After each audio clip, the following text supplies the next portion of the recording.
ओम ब्रह्मदेवाय नमः। ओम ब्रह्मदेवाय नमः। पुत्र गणेश, आश्चर्य की बात है, इतनी लंबी यात्रा के बाद भी तुमने भोजन की बात नहीं की पुत्र। क्या हुआ? कहाँ खोए हुए हो तुम? खोया हूँ? नहीं तो माता, मैं तो भोजन की प्रतीक्षा कर रहा हूँ। माँ, मुझे और वल्ली को अनुमति दीजिए ना। आज देवर जी के लिए भोजन हम तैयार करेंगे। हाँ माँ, और फिर अपने ही हाथों से उन्हें भोजन कराएंगे भी। उचित है। ओम ब्रह्मदेवाय नमः। ओम ब्रह्मदेवाय नमः। ओम ब्रह्मदेवाय नमः।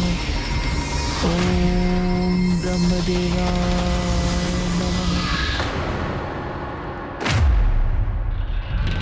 भोजन करने की तो प्रबल इच्छा है मुझे, किंतु ये स्वर ये मुझे बारंबार विचलित कर रहा है। प्रभु का ध्यान कहाँ है?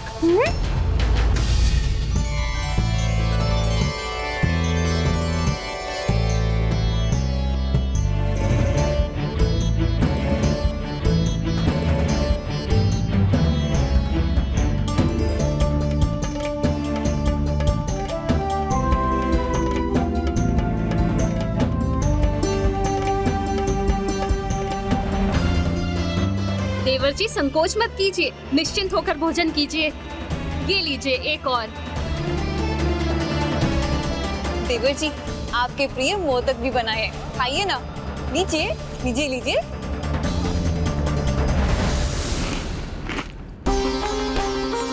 और ये हमारे लड्डू भी खाइए।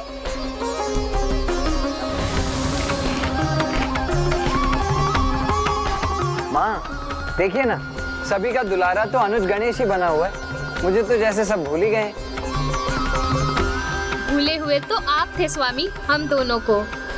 देवर जी ने ही तो आपको हमारा स्मरण कराया था, इसीलिए अधिक दुलार के अधिकारी है। ओम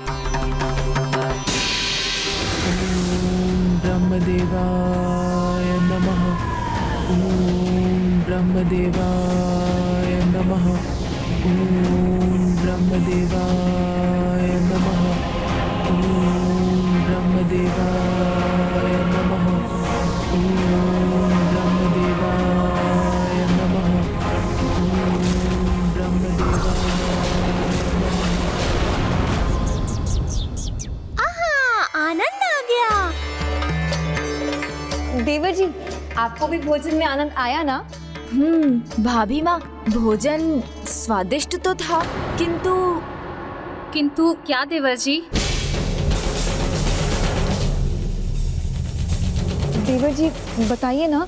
किंतु भाभी माँ, मैं इस बात से अत्यंत आश्चर्यचकित हूँ कि मुझे आप दोनों के हाथ से भोजन करके भी उतना ही आनंद आया जितना माता के हाथों से भोजन करके आता है। माँ, हम अभी आते हैं। पुत्र, यहाँ आकर आज पहली बार तुम्हारी भाभी माँ ने इतने प्यार से तुम्हारे लिए भोजन बनाया ही नहीं, तुम्हें इतने दुलार से खिलाया भी है। तो क्या तुम? समझ गया माता, मुझे भी उनके स्वागत के लिए उन्हें कोई उपहार देना चाहिए, यही ना? किंतु आप चिंता मत कीजिए, मैं उसके लिए तैयार हूँ। मैं अभी गया और अभी आया। चलिए मूषक जी, भाभी माओ के लिए उपहार तैयार करना है।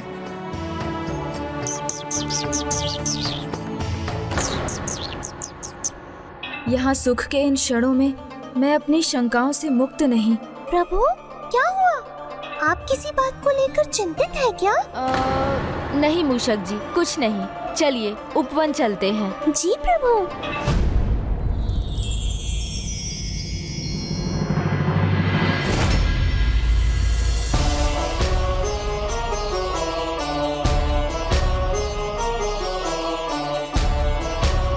ये लीजिए प्रभु।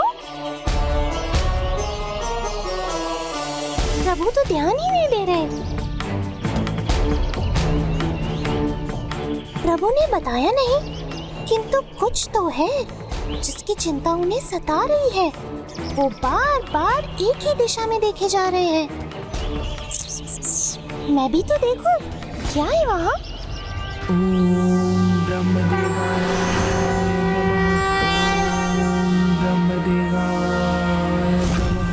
ओम ब्रह्मदेवाय नमः। ओम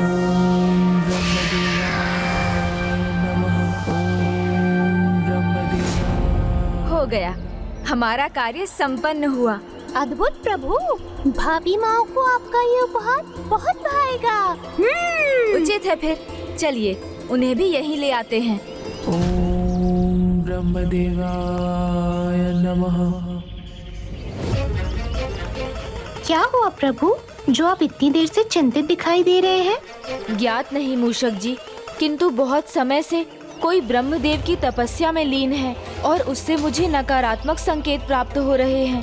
अब जब वो तप संपन्न होने वाला है तो मुझे ऐसा आभास हो रहा है जैसे वो कुछ ऐसा मांगने वाली है जिससे संपूर्ण सृष्टि पर बहुत बड़ा संकट आने वाला है। किंतु ये कौन है? आप किसकी तपस्या की बात कर रहे हैं प्रभु? उसकी। उठो करकटी, तुम्हारी तपस्या पूर्ण हुई। करकटी, करकटी। ब्रह्मदेवाय नमः।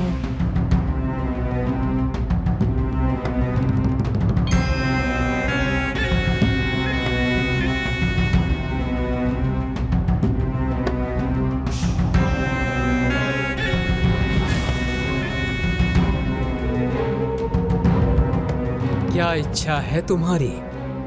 क्या वरदान चाहती हो करकटी? मैं सहस्त्रों वर्षों से भूखी हूँ। अब मुझे इस भूख को मिटाना है, इसलिए इतना कठोर तप किया मैंने। किंतु मेरी भूख को मिटाने का क्या उपाय है?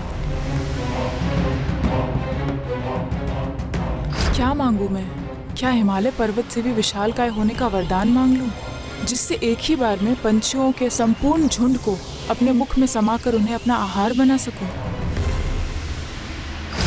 नहीं, इतना पर्याप्त नहीं। तो क्या पृथ्वी जितना विशालकाय होना मांग लूं, जिससे उसके विशाल भागों को ही अपने भीतर समा सकूं? किंतु क्या ये उचित होगा?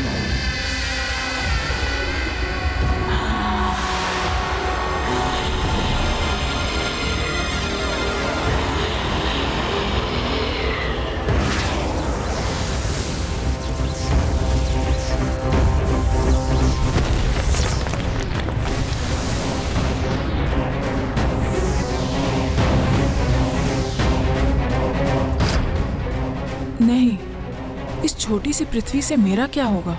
मुझे तो और चाहिए, सभी ग्रह चाहिए। तो क्या इस ब्रह्मांड में सभी ग्रहों से अधिक विशाल आकार मांग लूं, जिससे उन्हें खा खा कर अपनी भूख मिटाऊं?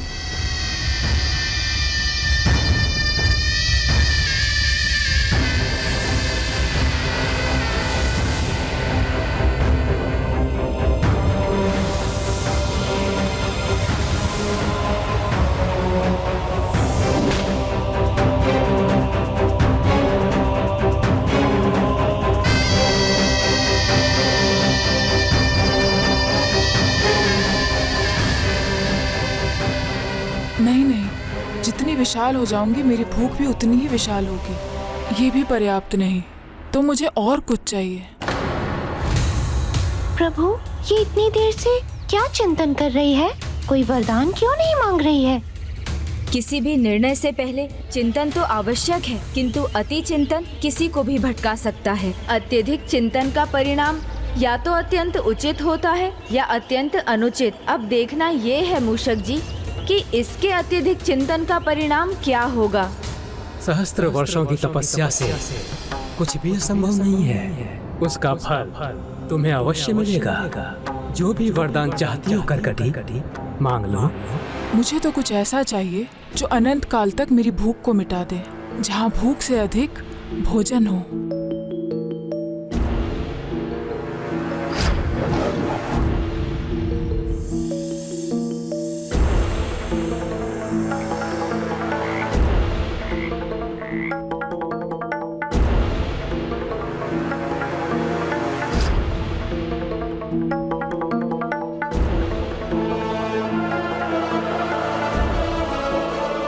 इतनी छोटी सी चींटी के लिए तो इतना ही भोजन बहुत अधिक है। तो मैं क्यों ना ब्रह्मदेव से मुझे चींटी से भी छोटा बनाने का वरदान मांग लूं।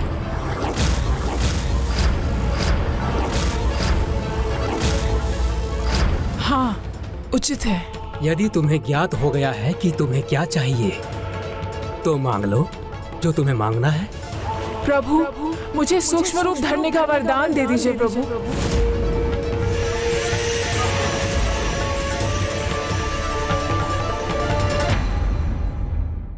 प्रभु, मुझे सूक्ष्म रूप धरने का वरदान दे दीजिए प्रभु।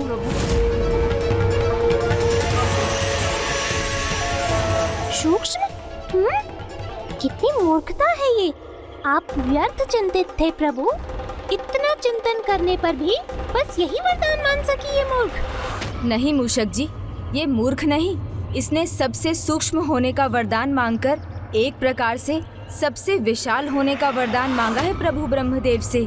तुम सूक्ष्म रूप चाहती हो करकटी, किंतु क्यों? प्रभु, मेरे इस विशालकाय आकार में यदि मैं पंछियों के अनेकों झुंड का भी आहार कर लूं, तो भी मेरी भूख कभी शांत नहीं होती। किंतु मेरे सूक्ष्म होने पर मेरे लिए थोड़ा भी बहुत होगा। आकार छोटा हो तो कम भोजन ही पर्याप्त है, किंतु जब उसी प्राणी में लोभ का भाव जाग जाए तो पर्याप्त भी उसके लिए अपर्याप्त हो जाता है। फिर वो अपनी भूख के लिए नहीं, अपने निजी आनंद के लिए खाता है और किसी को कष्ट देने में भी संकोच नहीं करता। प्रभु, मेरे इस विशाल काय शरीर से जगतवासियों की हानि ही होती है। कोई वस्तु हो, मनुष्य हो या पशु हो, व्यर्थ ही मेरे चरणों तले मसले जाते हैं प्रभु।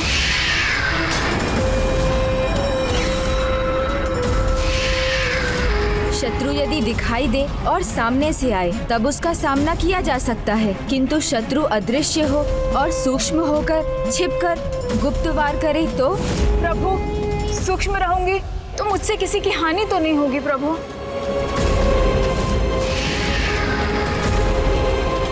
हानि ही हानि होगी, क्योंकि जिसके आने का आभास भी ना हो वो तो विशाल सेना से भी अधिक हानिकारक है। ना उससे संघर्ष किया जा सकता है, ना उसे पकड़ा जा सकता है और ना ही उससे बचकर भागा जा सकता है। तब तो प्रभु ब्रह्मदेव को उसे ऐसा वरदान कदापि नहीं देना चाहिए। घबराइए नहीं, अमरता नहीं चाहिए मुझे। आप मुझे सूक्ष्म बना दीजिए प्रभु।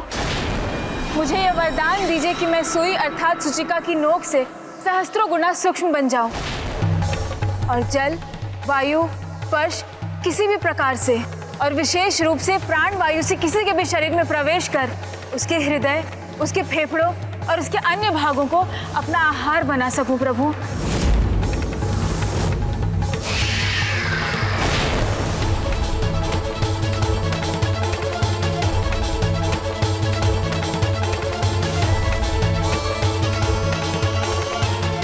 तथास्तु।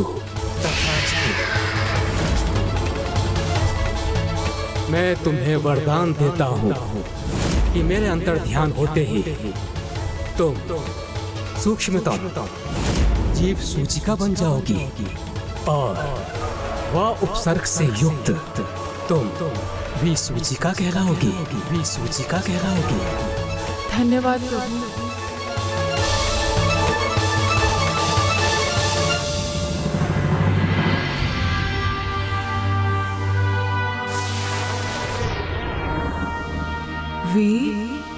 सूचिका।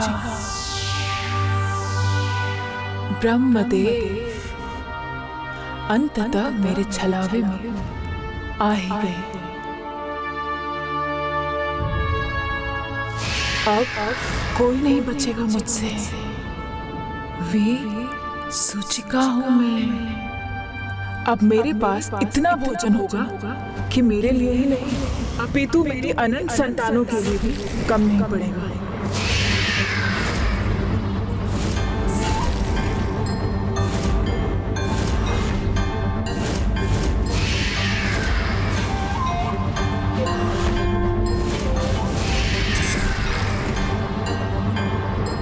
मेरी आशंका सत्य हो गई। अब कहीं अपनी भूख मिटाने के लिए ये कोई संकट ना उत्पन्न कर दे। बस यही एक इच्छा है मेरी। किस इच्छा की बात कर रहे हैं देवर जी?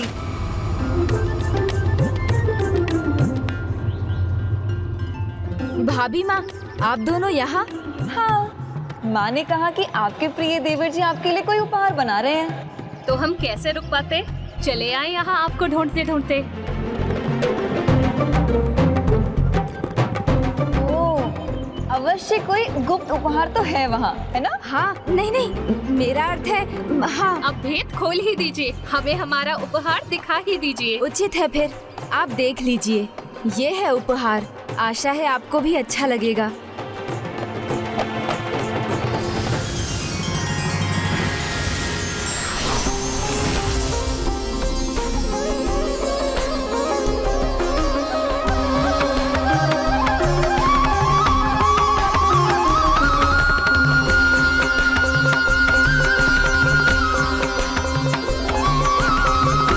इस पर एक बार झूल कर देखिए ना भाभी माँ, अच्छा लगेगा आपको।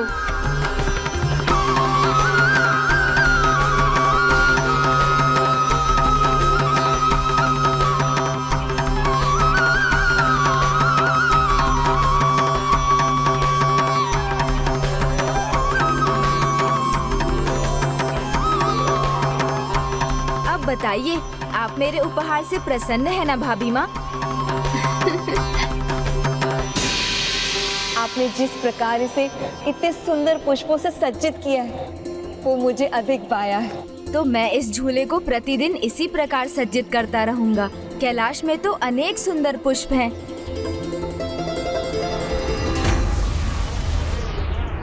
सभी पुष्प मुरझा कैसे गए, और वो भी यहाँ कैलाश में?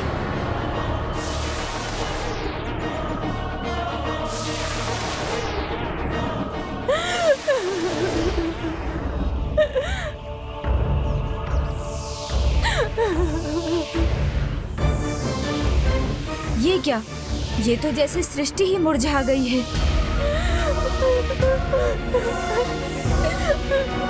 कौन है ये? किसके रोने का स्वर है ये?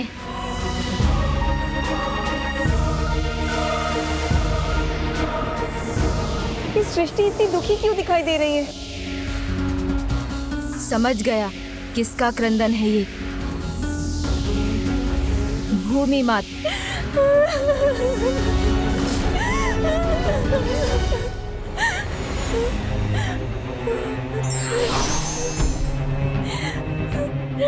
क्या हुआ माता भूमि? क्या कारण है आपके संकट का? माता बताइए ना मुझे, आप पर छाए इस संकट का क्या कारण है? विसूचिका।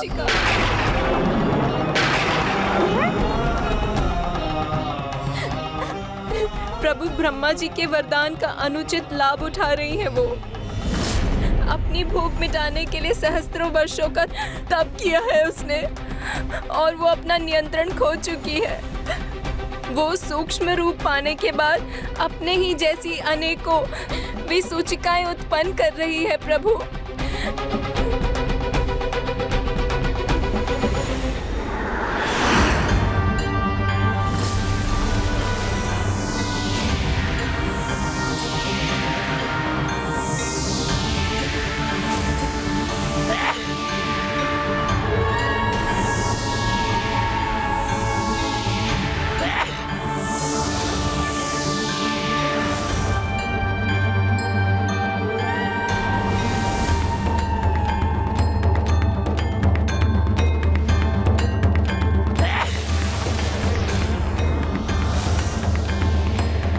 इतनी छोटी सी, अब ना कोई मुझे देख सकेगा, ना मेरा कोई अहिति कर पाएगा। पूरी सृष्टि पर मेरा ही अधिकार होगा।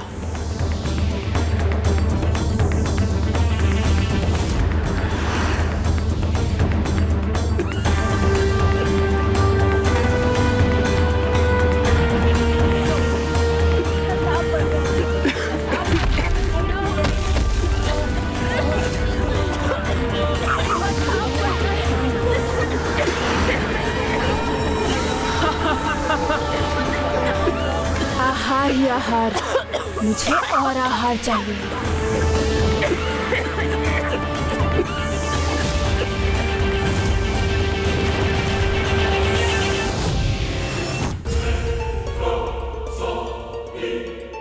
ओह, ये मनुष्य मनुष्य अभी तक जीवित है तो मैं इसे सूचना नहीं दूंगी।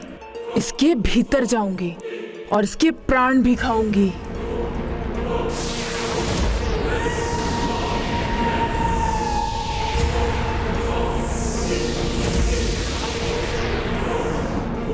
प्रभु, मेले और मंडी ही नहीं, उस हर स्थान तक पहुंची है जहां पर मनुष्य एकत्रित होते हैं।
मेरी माँ की सहायता कीजिए ना, इनको क्या हो गया?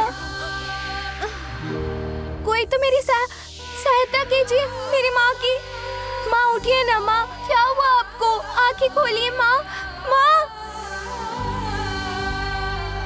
प्रभु, यदि ये विसूचिका यहाँ इसी प्रकार फैलती रही तो बिना किसी युद्ध के, बिना किसी दिव्य अस्त्र के प्रभाव के, बिना किसी प्रलयंकारी दुर्घटना के संपूर्ण संसार ही नष्ट हो जाएगा। प्रभु, हे प्रभु गणेश जी, रक्षा कीजिए।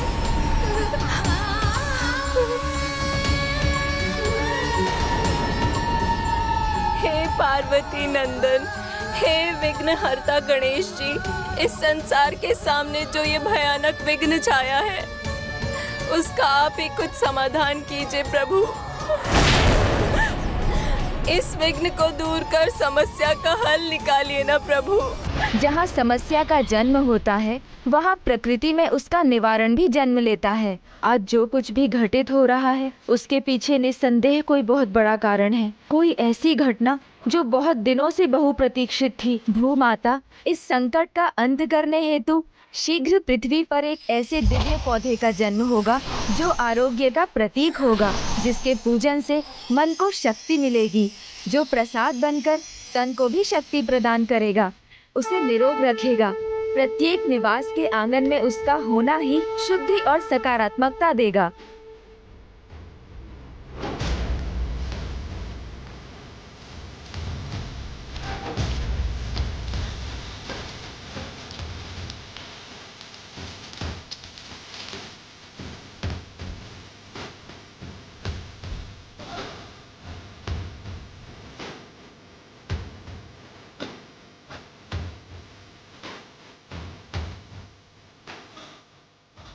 मान लीजिए आज जो कुछ भी हो रहा है उससे तुलसी के आगमन की भूमिका तैयार हो रही है। तब तक तो विसूचिका संपूर्ण सृष्टि को नष्ट कर चुकी होगी। नहीं माता, मेरे होते हुए वो एक प्राणी का भी अहित नहीं कर सकती।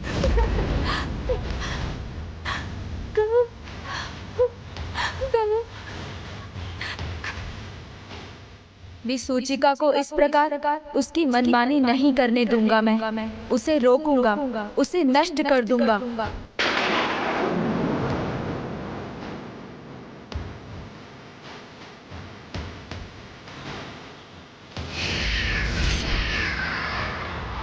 सृष्टि में इस संकट का कारण मेरा वरदान है जो मैंने विसूचिका को दिया है।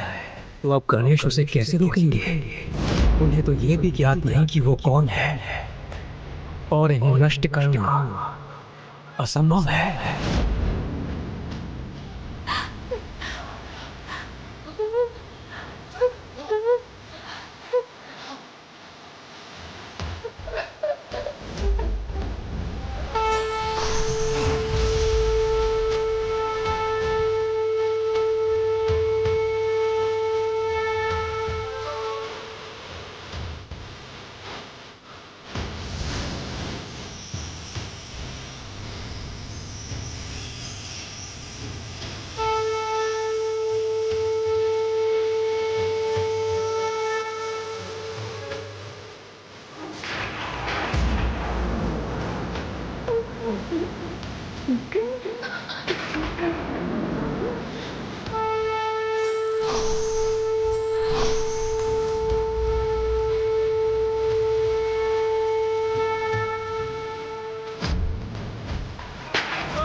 प्रणाम प्रभु गणेश जी।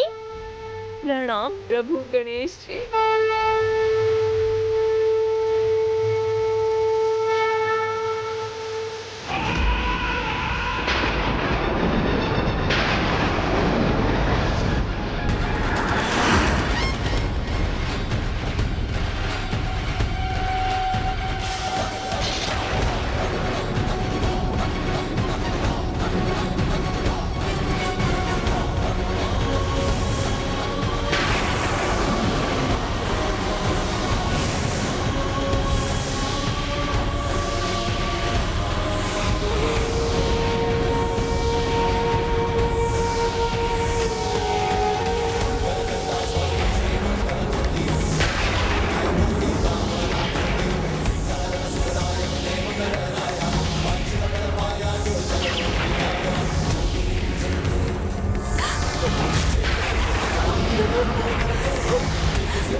पुत्री, अभी मैं स्वस्थ हूँ, चिंता मत करो, संकट टल गया।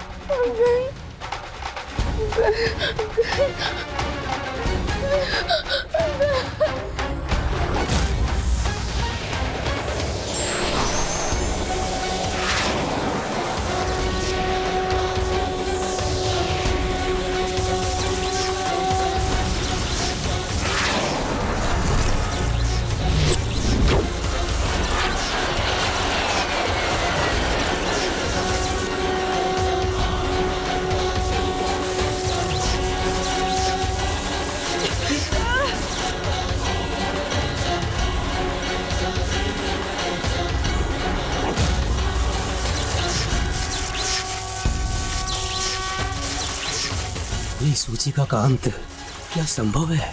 विसूचिका, अब अपना अंत स्वीकार करने के लिए तैयार हो जाओ।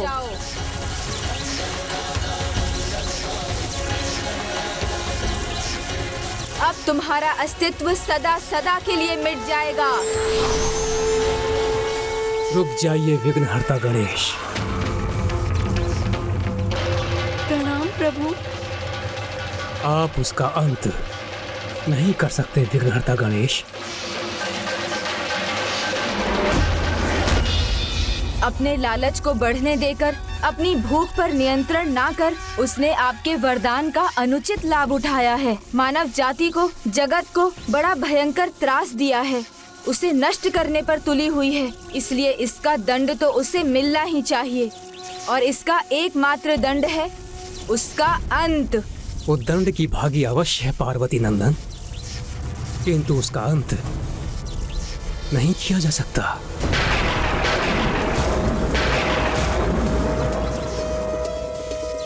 किंतु क्यों ब्रह्मदेव, क्यों नहीं किया जा सकता उसका अंत? क्योंकि विसूचिका स्वयं प्रभु नारायण की शक्ति है।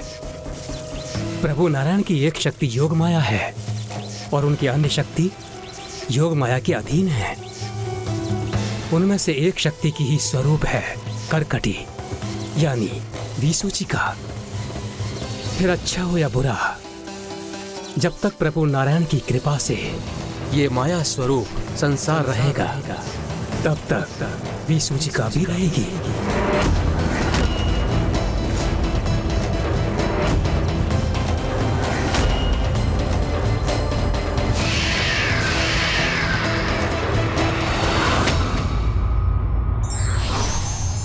लोभी व्यक्ति की आकांक्षाएं कभी पूर्ण नहीं होती और यही लोभ उसके पतन का कारण बनता है।